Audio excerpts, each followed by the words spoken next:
அஸ்ஸலாமு அலைக்கும் வரஹ்மத்துல்லாஹி வபரகாத்துஹு. அல்ஹம்துலில்லாஹ். அளவற்ற அருளாளன் நிகரற்ற அன்புரையனுமாகிய அல்லாஹ்வின் திருப்பெயரால் ஆரம்பம் செய்கின்றேன். அன்பிற்குரிய சகோதரர்களே, அல்லாஹுடைய பேரருளால் அவனுடைய மார்க்கத்தை அதன் தூய வடிவத்திலே அறிந்து இயன்ற வரைக்கும் பின்பற்றுகிற நல்ல மக்களாக அல்லாஹ் நம்மை ஆக்கி அருளியிருக்கிறார். அல்லாஹுவையும் அவனுடைய தூதரையும் நம்பிக்கை கொண்டிருக்கக்கூடிய நாம் தூதரின் வழியில் நம்முடைய வாழ்வியலை அமைத்து இன்மையிலும் மறுமையிலும் வெற்றி பெறக்கூடிய மக்களாக நாம் ஆக வேண்டும். அல்லாஹுடைய பேருள்ளார் அல்லாஹு ரப்புல் ஆலமீன் மனித சமுதாயத்தை நேர்வழிப்படுத்துவதற்காக இறை தூதர் நபிகள் நாயகம் ஸல்லல்லாஹு அலைஹி வஸல்லம் அவர்களை தேர்ந்தெடுத்து இறை வேதத்தையும் நமக்கு வழங்கி இறை தூதருடைய வழிகாட்டுதல்களையும் நமக்கு காட்டி தந்து நம்மை நேர்வழிப்படுத்த இறைவன் பேரருள் புரிந்திருக்கிறார். இறைவனுடைய பேரருளால் அவனுடைய மார்க்கத்தில் நாமெல்லாம் நேர்வழி பெற்றவர்களாக வாழ்ந்து கொண்டிருக்கிறோம். அப்படி இருக்கின்ற நாம் எவ்வாறு நம்முடைய வாழ்வியலில் அமைத்து கொள்ள வேண்டும் என்பதை பற்றி நபிகள் நாயகம் ஸல்லல்லாஹு அலைஹி வஸல்லம் அவர்கள் நமக்கு கற்றுத்தருகிறார்கள். பெரும்பாலும் சமுதாய மக்களிடத்திலே வைக்கின்ற ஒரு பெரும் பேச்சு, பெரும் கோரிக்கை என்னவென்று சொன்னால், நம்முடைய சமுதாயம் ஒற்றுமையாக இருக்க வேண்டும் என்பது குறித்து ஏராளமான கருத்துக்கள் சமூகத்தில் பரவி வருகிறதையும் பேசப்படுவதையும் நம்மால் பார்க்க முடிகிறது. அப்படி நம்முடைய சமுதாயம் ஒற்றுமையாக இருக்க வேண்டும் என்று சொன்னால், நபிகள் நாயகம் ஸல்லல்லாஹு அலைஹி வஸல்லம் அவர்கள் நமக்கு சொன்ன உபதேசங்களை நம்முடைய வாழ்வில் நாம் பின்பற்ற வேண்டும். அதை நம்முடைய மனதில் ஏந்தி நடக்க வேண்டும். எந்த அளவுக்கு என்று சொன்னால், நபிகள் நாயகம் ஸல்லல்லாஹு அலைஹி வஸல்லம் அவர்கள் சொன்னார்கள், நீங்கள் இறை நம்பிக்கை கொள்ளாதவரை சொர்க்கத்தில் நுழைய முடியாது அப்படின்னு சொன்னார். இறை நம்பிக்கை கொள்ளாத வரைக்கும் சொர்க்கத்தில் நுழைய முடியாது அப்படின்னு சொன்னாங்க. அப்போ நீங்கள் இறை நம்பிக்கையாளர் தான் என்பதற்கான அடையாளம் என்ன அப்படின்னு கேட்டால், நீங்கள் ஒருவரை ஒருவர் நேசிக்காத வரைக்கும் இறை நம்பிக்கையாளராக ஆகவே முடியாது அப்படின்னு சொன்னாங்க. அப்ப இறை நம்பிக்கையாளர் ஆனாதான் சொர்க்கம் போக முடியும். முஸ்லிம்களாகிய நாம் ஒருவரை ஒருவர் நேசிக்கும் போதுதான் இறை நம்பிக்கையாளராகவே ஆக முடியும் என்று அல்லாஹ்வுடைய ரசூல் அவர்கள் சொல்லித் தருகிற இந்த செய்தியை பார்க்கிறோம். நீங்க ஒருவரை ஒருவர் நேசிக்க வேண்டுமா? அதற்கு நான் ஒரு காரியத்தை சொல்லித் தருகிறேன் அப்படிங்கிறாங்க.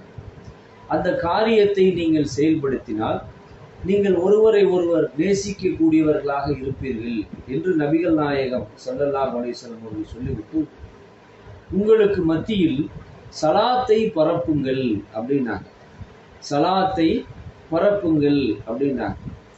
அப்போ ஒரு முஸ்லீம் இன்னொரு முஸ்லீமை சந்திக்கின்ற போது சலாத்தை பரப்புங்கள் என்று சொன்னால், சலாம் சொல்லிக் கொள்வது, அஸ்ஸலாமு அலைக்கும் என்று சொல்லிக் கொள்வது. அப்ப சலாத்தை பரப்புகிற போது, சலாத்துன்னு சொன்னா அமைதியை பரப்புங்கள் அப்படின்னு பொருள் கொள்ள முடியும். சலாத்தை பரப்புங்கள்னா அஸ்ஸலாமு அலைக்கும், உங்கள் மீது இறைவனுடைய சாந்தியும் சமாதானமும் உண்டாகட்டும் அப்படிங்கிற சொல்ற இந்த சொற்கள், இதை நாம தொடர்ச்சியா நம்முடைய வாழ்க்கையில கடைபிடிக்கிற பொழுது உங்களுக்குள்ள நேசம் ஏற்படும் என்று அல்லாஹ்வுடைய ரசூல் அவர்கள் சொல்றாங்க. வேறு ஒரு செய்தியில சொல்லும் பொழுது, அறிந்தவருக்கும் அறியாதவருக்கும் சலாம் சொல்லுங்கள் அப்படின்னாங்க. இப்போ முஸ்லிம்கள் என்று சொல்லக்கூடியவர்கள் ஒரு மாவட்டங்களில் மட்டும் வாழுபவர்களாக கிடையாது. உலகம் முழுவதும் வியாபித்து இருக்கிற முஸ்லிம் சமுதாய மக்கள் எங்கு எப்பொழுது யாரை ஒரு முஸ்லீமை கண்டாலும் சலாம் சொல்லுகிற பழக்கம், இதுதான் நேசத்தை வளர்க்கிறது. அந்த வார்த்தையை சொல்லி பதிலுக்கு அவர் சலாம் சொல்லுகிற பொழுது அந்த நம்முடைய முகங்களில் வெளிப்படுகிற புன்னகை, இது ஒரு அற்புதமானது, அல்லாஹ்வுடைய ஏற்பாடு. அப்ப நாம சொர்க்கம் போக வேண்டும் என்று சொன்னால், இறை நம்பிக்கையாளனாக இருக்க வேண்டும் என்று சொன்னால், ஒருவரை ஒருவர் நாம் நேசிக்க வேண்டும் என்று சொன்னால், சலாத்தை பரப்ப வேண்டும் என்று நபிகள் நாயகம் ஸல்லல்லாஹு அலைஹி வஸல்லம் அவர்கள் சொன்ன இந்த செய்தி முஸ்லிம்ல 93வது செய்தியாக இடம்பெறுகிறது. அப்ப ஒற்றுமைக்கான அடித்தளம் எங்க இருக்குன்னா, முகத்தை திருப்பிக் கொள்வதில் கிடையாது. இன்னைக்கு பெரும்பாலும் முஸ்லிம்களுக்கு மத்தியில இருக்கிற பிரச்சனை என்னன்னா, இவன் அந்த இயக்கத்தை சார்ந்தவன், இவன் இந்த ஜமாத்தை சார்ந்தவன், அவன் அந்த இயக்கத்தை சார்ந்தவன், அவனோட நம்ம தொடர்புகள் வைத்துக் கொள்ளக்கூடாது. எந்த அளவுக்கு என்று சொன்னால், இயக்கத்தினுடைய அமைப்பு, கட்சி என்கிற நிலைமைகளை எல்லாம் தாண்டி சகோதரத்துவ அடிப்படையில் பேசுகிற போது கூட எதிரிடத்தில் இருக்கக்கூடியவர்கள் இவர் அந்த இயக்கத்தை சார்ந்தவர், இவர் இந்த இயக்கத்தை சார்ந்தவர் என்று அடையாளப்படுத்தி பேசுகிற காட்சிகளை பார்க்கிறோம். இந்த அடையாளம் என்பது, அமைப்பு என்பது, கட்சி என்பது, நிர்வாகம் என்பது, இயக்கம் என்பது, இது நிர்வாகத்தினுடைய ஒழுங்கியலுக்காக உருவாக்கப்பட்டது. எந்த இயக்கமாக இருந்தாலும், எந்த ஜமாத்தாக இருந்தாலும், அடிப்படையில் அவர் யார்? ஒரு முஸ்லீம். முஸ்லீம் என்கிற அந்த அந்தஸ்துல தான் அவரை நம்ம பார்க்கணுமே தவிர, அவர் நிர்வாகத்துக்காக ஒரு கட்சியில் இருப்பார், ஒரு இயக்கத்தில் இருப்பார், அல்லது ஒரு ஜமாத்தில் இருப்பார், அதன் அடிப்படையில் அவர் செயல்படுவார். அது எந்த தடையும் கிடையாது. அதனால பெரிய நஷ்டம் ஒன்றும் கிடையாது. சமுதாயத்துக்கு நன்மை தான். அவர் ஒருத்தர் இரத்த தானம் கொடுக்குறேன்னு சொல்லி விழிப்புணர்வு அடைய செய்வார். ஒருத்தர் முஸ்லீம் சமுதாயத்தினுடைய உரிமைகளை கேட்பதற்காக நான் போராடுகிறேன் அப்படின்னு சொல்லுவார். ஒருத்தர் நான் அரசியல் அதிகாரங்களில் பெறுவதற்காக போராடி கொண்டிருக்கிறேன் என்று சொல்லுவார். இது அந்த நிர்வாக ஒழுங்கியலுக்காக அவர்களுடைய சிந்தனைக்கு ஏற்றவாறு சமுதாயத்தில் பல்வேறு நிர்வாக வடிவமைப்புகளும், ஜமாத்துகளும், இயக்கங்களும், கட்சிகளும் இருக்கிறது. இது யார் இருந்தாலும் எல்லாரும் ஒரு முஸ்லீம். அப்போ ஒரு முஸ்லீம் இன்னொரு முஸ்லீமை நேசிக்கின்ற பழக்கம் எப்பொழுது ஏற்படும்னா, சலாத்தை பரப்புகிற பொழுதுதான் ஏற்படும். அப்போதான் நீங்க இறை நம்பிக்கையாளனாக இருக்க முடியும். அப்போதான் நீங்க சொர்க்கத்துக்குள்ள போக முடியும் என்று நபிகள் நாயகம் ஸல்லல்லாஹு அலைஹி வஸல்லம் அவர்கள் சொல்லுகிறார்கள் என்று சொன்னால், நாம அறிந்தவருக்கும் அறியாதவருக்கும், மதுரையில் இருப்போம், ராமநாதபுரத்துக்கு போவோம், அங்க ஒரு முஸ்லீமை சந்திப்போம், அல்லது தெரியாத ஒரு முஸ்லீம் இருப்பார், அஸ்ஸலாமு அலைக்கும் என்று சலாம் சொல்லி பார்த்தோம்னா உடனே ஒரு நட்புறவு, ஒரு நேசம் ஏற்பட்டுரும். அவர் எங்க இருந்து வரீங்க, என்ன செய்றீங்க, என்ன விஷயமா இங்க வந்தீங்க என்று பல்வேறு கேள்விகளை கேட்பார்.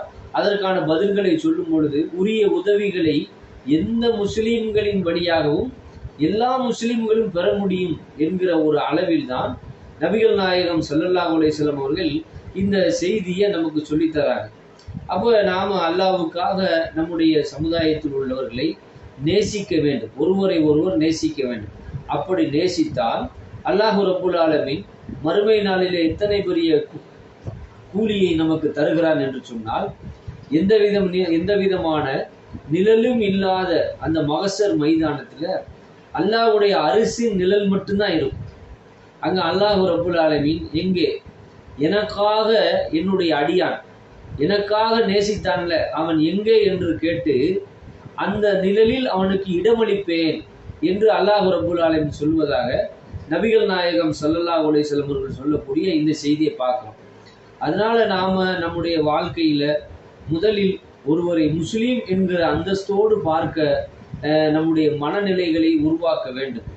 அப்படி உருவாக்குகிற பொழுது நமக்கு ஒரு முஸ்லீம் இன்னொரு முஸ்லீமுக்கு எதிரியாக இருப்பதற்கான எதிர் நிகழ்வுகளை ஆற்றுவதற்கான வேலையே இருக்காது. அவர் ஒரு முஸ்லீம், அவர்தான் நம்முடைய நேசத்திற்குரியவர் என்பதை நபிகள் நாயகம் ஸல்லல்லாஹு அலைஹி வஸல்லம் அவர்கள் சொல்லுகிற இந்த செய்தி முஸ்லீம்ல இடம்பெறக்கூடியதை பார்க்கிறோம். அப்ப நம்ம ஒருத்தரை ஒருத்தர் நேசிக்க வேண்டும் என்று சொன்னால் சலாத்தை பரப்பணும். அறிந்தவராக இருந்தாலும் சரி, அறியாதவராக இருந்தாலும் சரி, அதை பரப்புகிற பொழுது உங்களுக்கு நேசம் ஏற்படும். நீங்கள் இறை நம்பிக்கையாளர்களாக ஆக முடியும், சுவனத்தில் நுழைய முடியும் என்று அல்லாஹ்வுடைய ரசூல் அவர்கள் சொல்லக்கூடிய இந்த தகவல்களை நம்முடைய வாழ்வியலை பின்பற்றக்கூடிய நல்ல மக்களாக அல்லாஹ் ரப்புல் ஆலமீன் உங்களையும் நம்மையும் ஆக்கி அருள்புரிவானாக என்று கூறி என்னுடைய இந்த சிறிய உரையை நிறைவு செய்கிறேன். வாஹிருதவான அல்ஹம்துலில்லாஹி ரப்பில் ஆலமீன். அஸ்ஸலாமு அலைக்கும் வரஹ்மத்துல்லாஹி வபரகாத்துஹு.